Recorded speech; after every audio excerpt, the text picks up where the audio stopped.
All right. So I'll just introduce Derek, who's going to be lead our discussion tonight. We are going to talk about telling your story, right? And the importance of telling your story. And I know Derek has a great story that about himself and his personal health and how Beachbody has helped save his life. And you may not think that you have a great story, or you may not know how to tell your story. And I'm sure Derek is going to tell you how important it is and different tips and ways that you can share it. And then we can talk about other people's stories or questions or whatever after you're done, Derek. So go ahead, take it away. Great. So I guess I'm just going to start here. So end of March 2013, I'm coming back in from from out walking my dog, and I'm standing in the foyer, and suddenly I just feel this pain right in the center of my chest. I don't know what it was, what to say it was. All I know is it was bad enough that I doubled over in the foyer. And I had just come off of finishing my first cycle of insanity.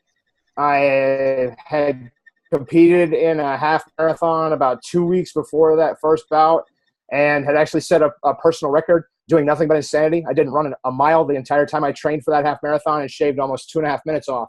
So at the time, I thought it wasn't anything. Oh, it must be bronchitis, gastritis, something. I'll just let it go. And I proceeded to ignore it. And March turned into April. And we went on vacation, and I'm out in the middle of the ocean swimming with my daughter, and she's unaware of the fact that I'm struggling with pain so bad that I'm worried that we're both going to drown in the middle of the ocean. But I ignored it. I kept going. I just kept telling people that everything was okay. I got back from my vacation and was feeling so good about the half marathon that I started next level of insanity and was running 20 miles a week. So I was 5 weeks into insanity and with 20 miles on top of, getting all the way to the recovery week for those of us who have done it. And the pain hadn't changed. It hadn't gone away. And I finally decided that I'd had enough of it, that I needed to know what was going on. And I went to go see my family doctor, and she comes back in and she says, well, I don't know how to tell you this, Derek, but I'm alarmed. You need to go this moment to a cardiologist right around the corner. We're not going to wait. They're waiting for you. You need to go this instant. And I go, and that began the cycle. And in July of 2013, I had a quadruple bypass at 45. I had thought that I had really turned the corner. By that time, by 2013, I had kept 65 pounds off for almost 10 years. And really wasn't expecting that I was going to have heard anything like that. So I had the surgery. And, the doctor promised me that at the end of the surgery, everything would be okay. And so I signed up to be a coach. Why? At the time, I was telling myself that insanity had saved my life. I have no other way to explain it. I never had a heart attack. I never had high blood pressure. I never had any indications at all until that chest pain in March of 2013 dropped me to my knees in the foyer of my home. So I signed up as soon as I was eligible, 8 weeks post-surgery, when my sternum had finally healed sufficiently that the doctors would let me go back to regular exercise. And I bought my T25 challenge pack to sign up to be a coach. Shaun T had saved my life, and it was the new hotness at that time. And I was like, that's great. Shaun T and I are going to do another program together. He doesn't know it, but he's the reason that I'm sitting here. And I got through Alpha. Was starting the first cycle or the first day of beta, I felt a twinge. I hadn't really, the difference being that after going 4 months with what ended up being cardiac chest pain and ignoring it, when I felt the twinge, I knew something was wrong. And I said, well, I'll go see my cardiologist. Everything will be okay. They'll just pat me on the wrist and tell me that I'm just being a little panicky about it. And I come back in and she's shaking her head. I said, well, what's wrong? She said, well, your EKG has changed since you've been discharged from the hospital. So the last EKG that they did before they sent me home after my open heart surgery, It's now 5 weeks later, so a total of 13 weeks post-operative, and they're telling me that there's now a change in my EKG and that I have to go immediately to the cardiac invasive cath lab to have a cardiac catheterization done. And I said, well, okay, I'll drive right over there. And they said, no, you can't do that. You're sick enough. We don't know that you would make it. We need you to call your wife and have her come get you. And so I had to leave my car at the cardiologist's office after driving myself to the appointment, convinced that I was well. And they readmitted me to the hospital, and 13 weeks post a quadruple bypass, 3 of the 4 bypass arteries were blocked again. And it was to the point that one of the blockages in the bypass was so bad when they put the stent in as part of the 3rd cardiac catheterization I'd had that month, they put it into the native artery because the native artery was less blocked than the bypass that they had put in to get around that blockage. Now, I've made mention of it. They put in 2 stents. I still have a 3rd blocked artery. It's located on the back side of the heart, and it's in a difficult place. Typically, it's only repaired open. That would mean that they would have had to have reopened the zipper and potentially performed yet another open heart procedure on me. So instead of that, I now live with stable angina. That means that I have 4 known triggers of my chest pain. I know what caused them. I choose deliberately when I do. And at this point, you know, I take every program that comes out that I'm going to do to my cardiologist. She watches DVDs with me. Now, fortunately, thanks to Beachbody On Demand, she just gets to watch the app on the phone. But she clears every program that I do. And since January of 2014, I've been doing chest pain management exercise. Continuing, I finished a cycle of insanity post open heart surgery. I've done 2 cycles of T25. I've completed hammer and chisel, 21-day fix, 21-day fix extreme, PIO, Tai Chang, size, and now I got partway into 22-minute hardcore. But ultimately, as I made mention of, I used to tell people that Beachbody saved my life. And I really disagree with that now. 4 years after the operation and 4 years after the rehospitalization, it's that Beachbody gave me the tools for me to save my life. And I know for a fact that if those tools can save my life, that they can save yours. Now, that's one version of the story, right? And one of the things that they taught me in business communications is that you typically need what are considered 4 types of stories. There's the 30-second elevator pitch. That's you've got just enough time to be able to say something to someone in between floors. How do you tell your story and have it be impactful in that 30 seconds? And then there's the 1 minute. So that's a little bit longer form. You have the opportunity to put in a couple of details. But again, it's really about getting to somebody quickly and getting your message across in a concise fashion. Then there's the 3-minute story. The 3-minute story is typically what they recommend for those of us who are using YouTube as your preferred media. I actually have an active YouTube channel, and a lot of the social media training, Charlene and Brendan Burchard and some of the others who are into it have really made mention of the fact that, you know, a 3-minute video is about the average attention span.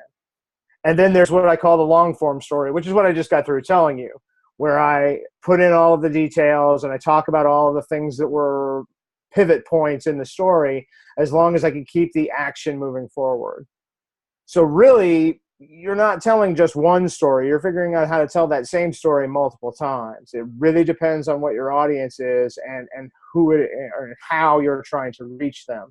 I have used all 4 of them at multiple times in my Beachbody career and multiple times in my professional career. I have 16 years at IBM, and you know, I tell stories there as well.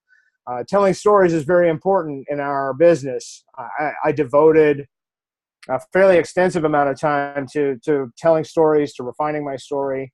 Bo Eason, who is a professional development person, came and spoke. We went to Dallas 1 year inside Pocket. And it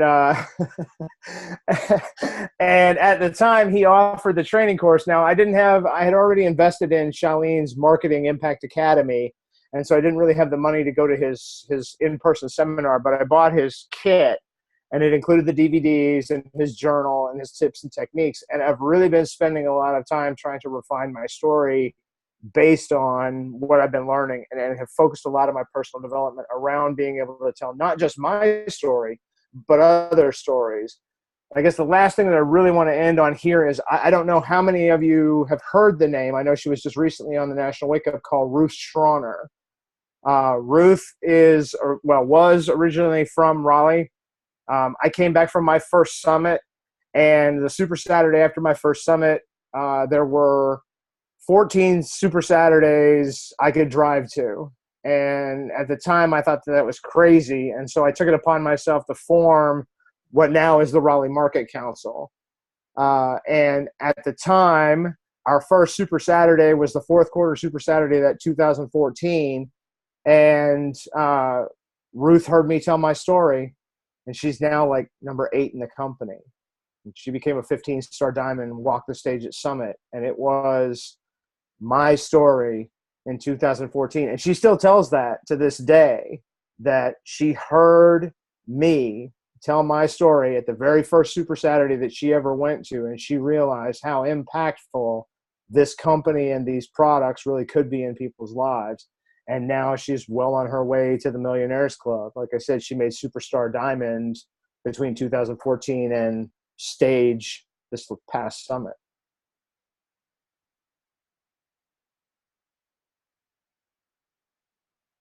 So with that, I guess I'm gonna ask some questions. I mean, how many of you feel comfortable telling your story? And for those of you that don't, what do you think the reservations are?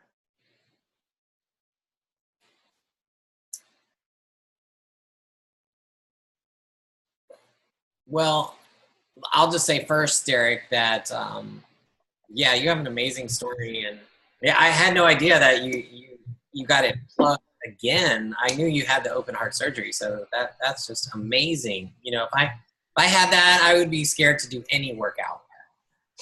But to answer your okay, my goal for 2018 is I'm going to complete a half marathon. It will be the first time I've run more than 5 miles since my open heart. But I will finish a half marathon this year. Yeah.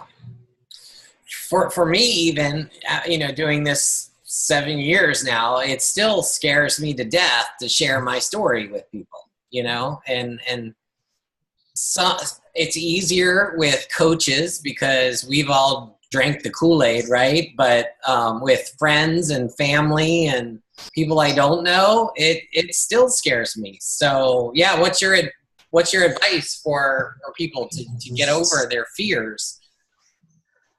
Be bad at it. That's the one thing I'll really say is be willing to be bad at it. And it's so funny because that is such a those who can't do statement to come out of my mouth, right? I'm very good at telling my story, and I was really horrible at it. And I am so horrible at so many things in Beachbody. And my coach keeps telling me, just be bad at it. And I'll tell you, she's right. It's just that there are some that I do better at. But, I mean, it was, you know, I had to take years to refine it. It never gets easier. There are still people that don't even recognize. They're like, well, there's no way you had surgery, Derek. And I send them a picture of the scar. That's really the only proof I have at this point, right? Nobody understands what it means to have stable angina, to have, you know, nearly constant chest pain. And they can't physically see it, so they don't understand that I have some debility, some injury. So it just takes the time to convince people. And even then, sometimes your story just doesn't resonate.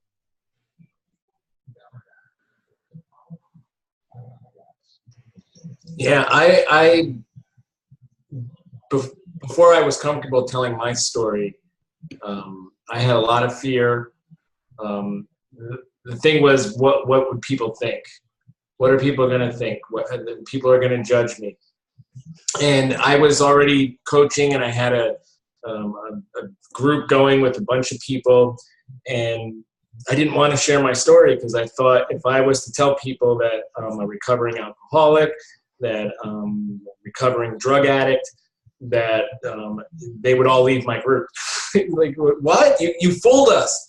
You know, you're not this workout guru, you know?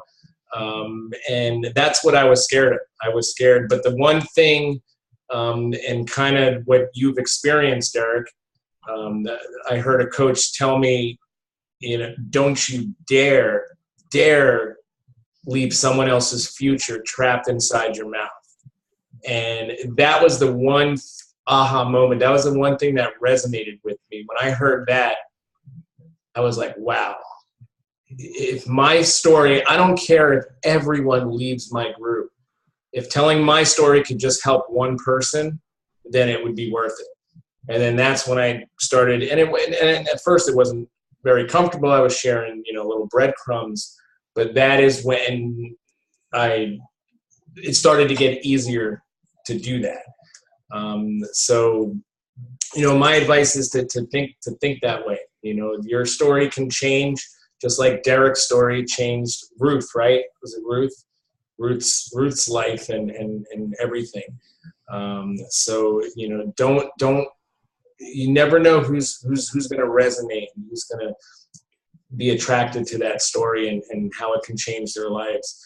And then since then, you know, since sharing my story, I've met so many people who were in my shoes, you know, the same as me that resonated with, and you know, and then it becomes more than just coaching or more than just doing the workouts and drinking Shakeology. You know, it becomes, you know, you're really making a difference. So that's how it worked kind of for me.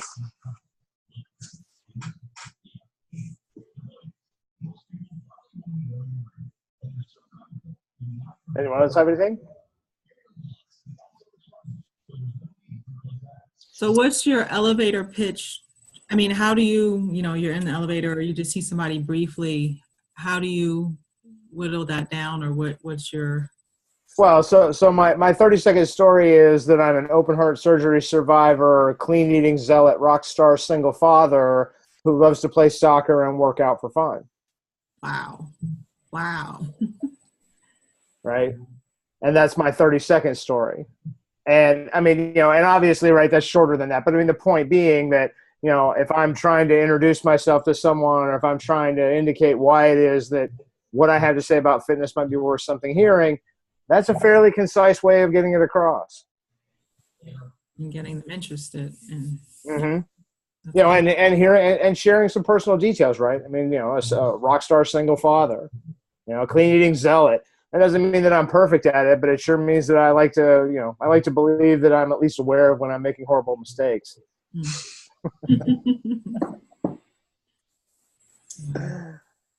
Yeah, that's Sean T, right? The 85-15 rule. So as long as I think I'm eating 85% healthy, I'm okay. Right.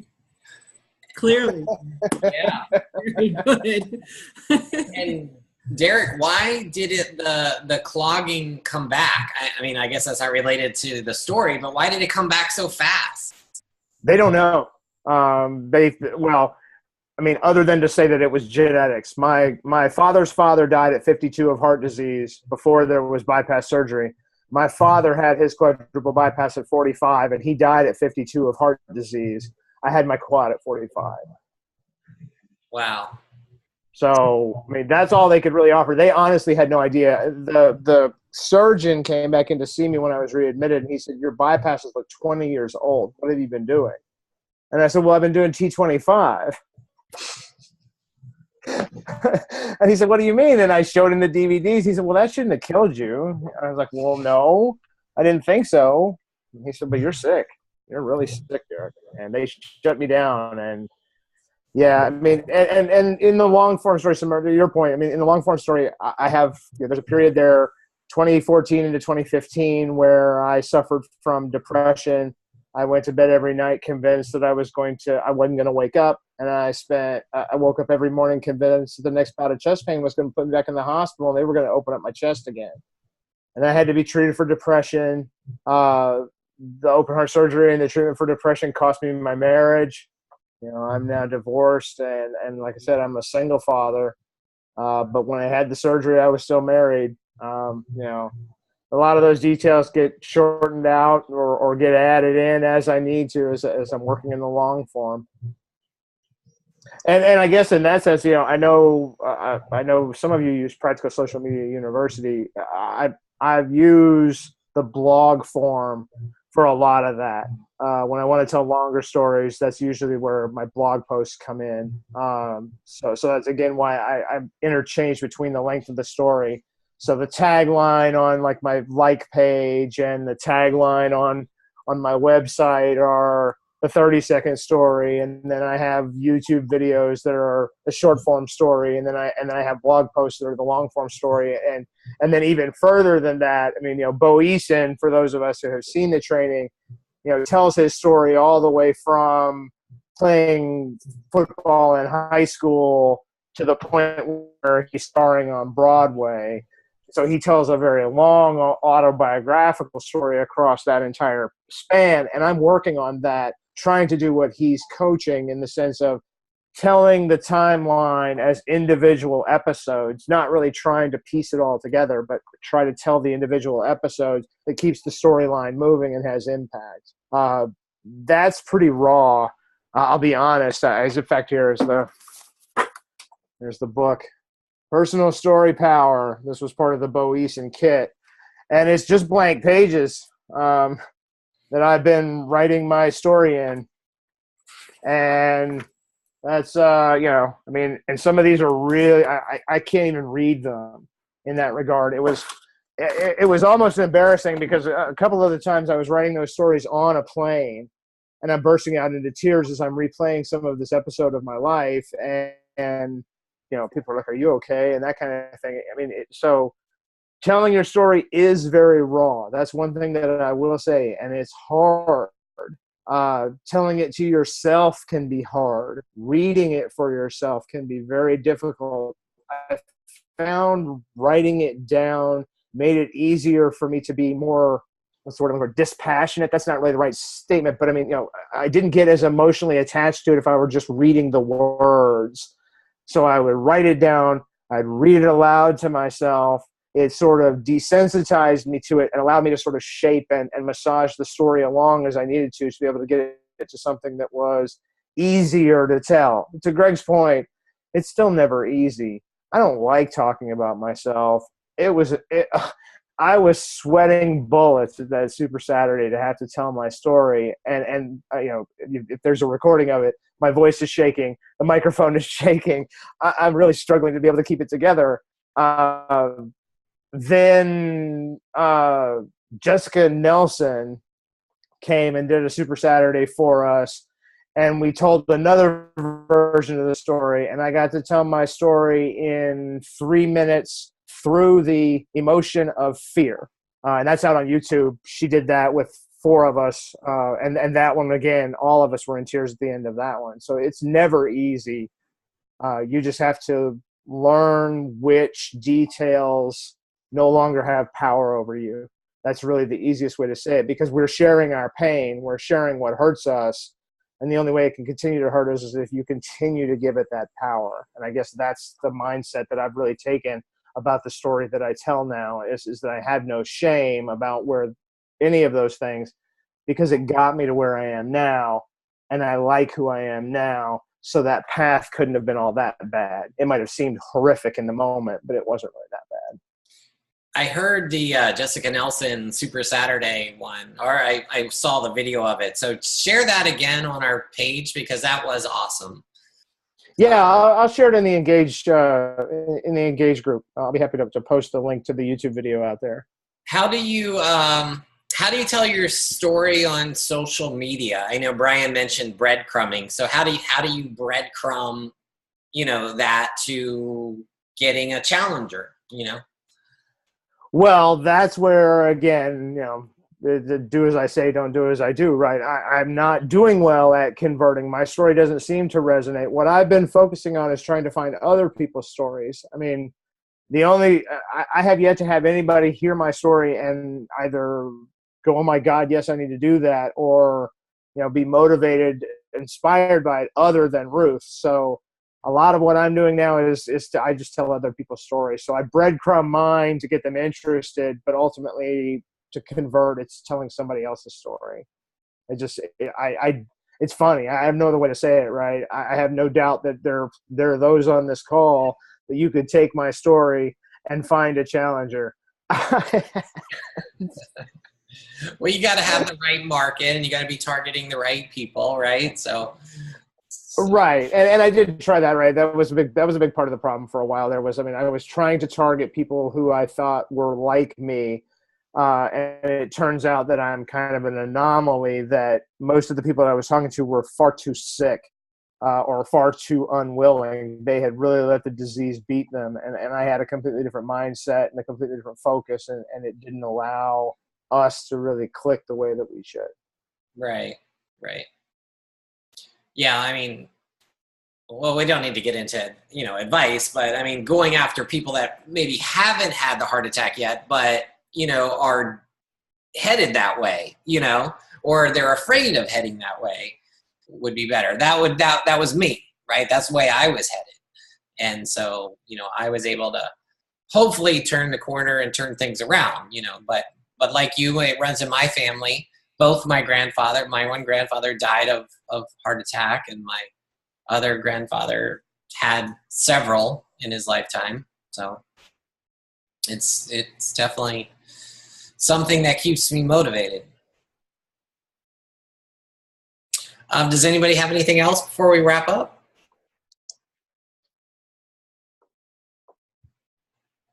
No? When trying to tell my story, because I am like the oddity out here, as Derek was saying, how does he use other people's stories? I mean, to convert with, because maybe that's something I need to look at, because trying to find other truck drivers, they're so set in, it ain't going to work for me, that they won't even look past it.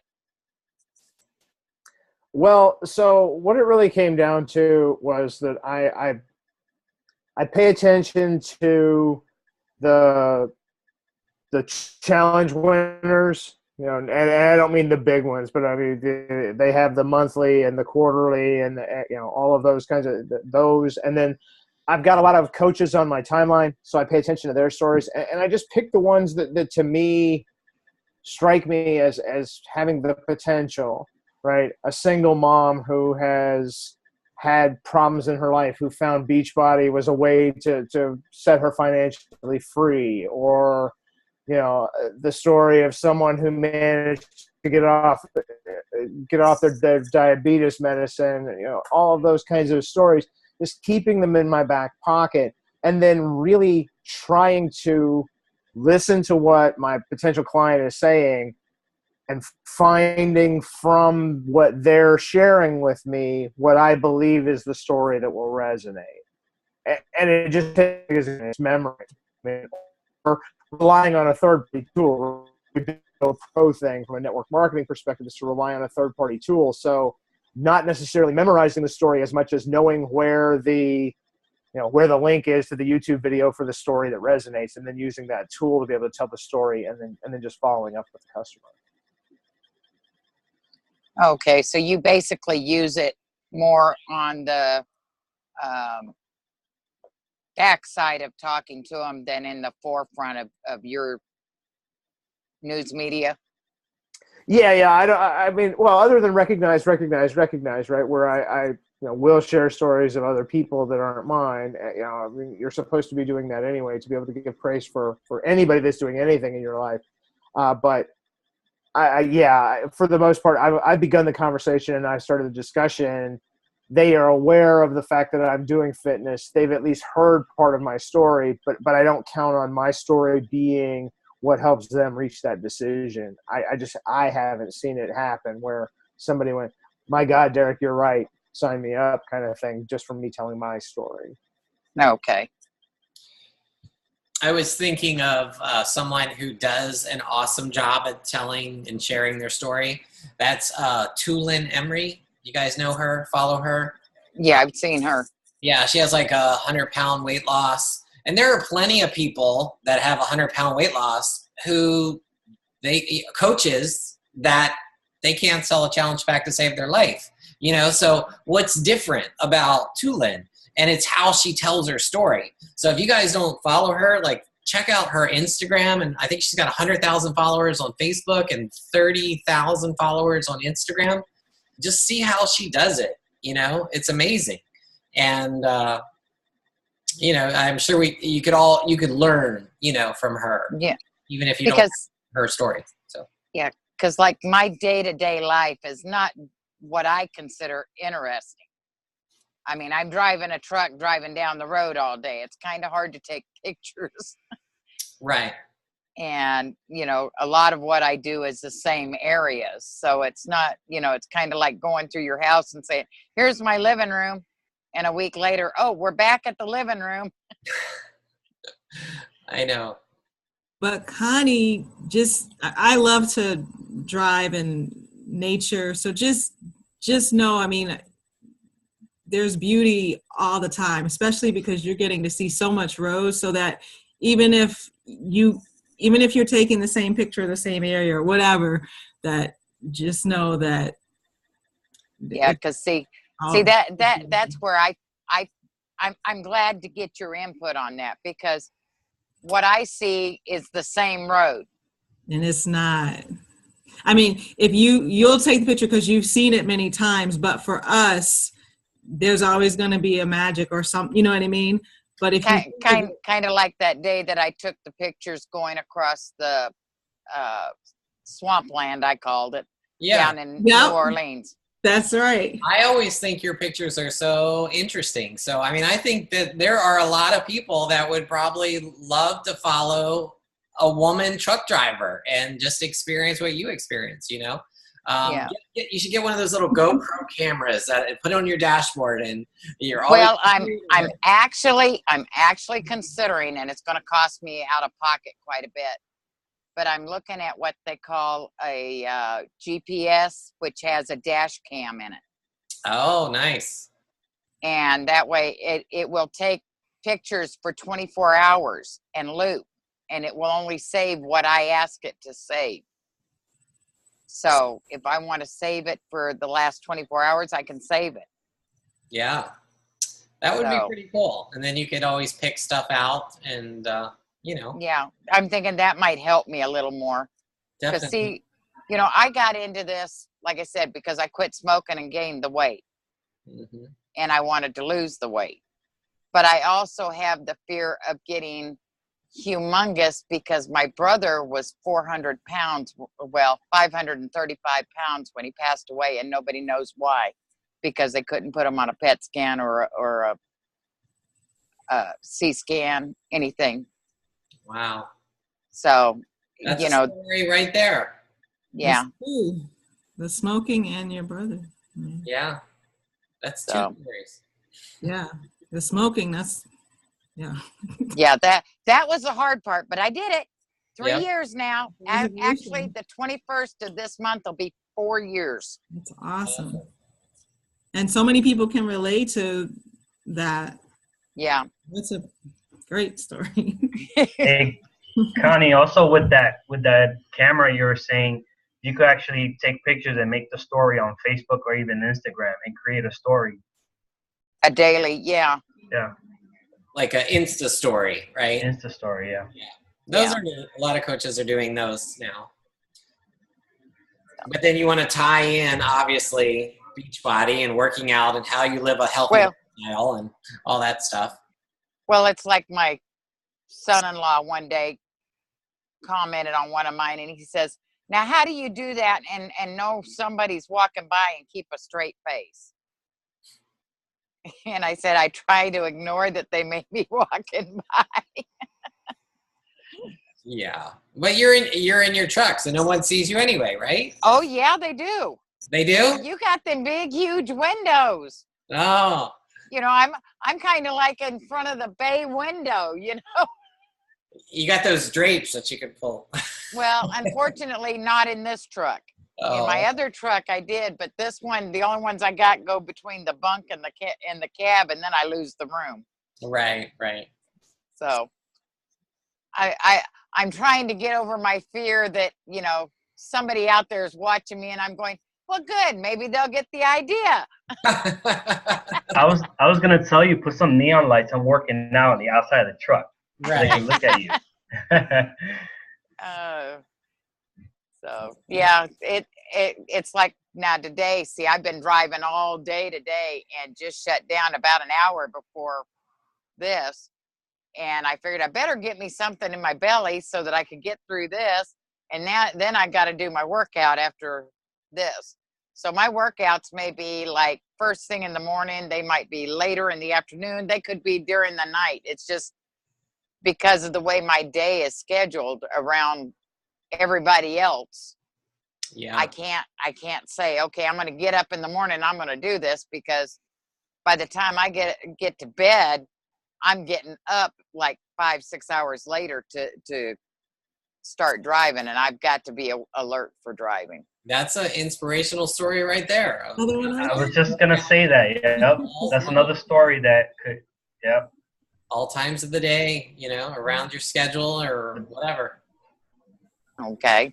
The benefit of able to do your workout when you can fit it into your busy schedule. Yeah. I know that people talk about when you're telling your story, just pretend you're talking to your best friend. You know, write it like you're talking to your best friend. Like, you know, hey girl, I can't believe that I have to work out now at 10 o'clock, but that's just the way it went today, blah, blah, blah, whatever, you know. Yeah. So. All right, well, let's wrap it up. Thank you very much, Derek. I think that was a lot of info. Yeah, great info, and definitely something that we all need to work on and get better at. So thanks a lot. Thank you. You're amazing.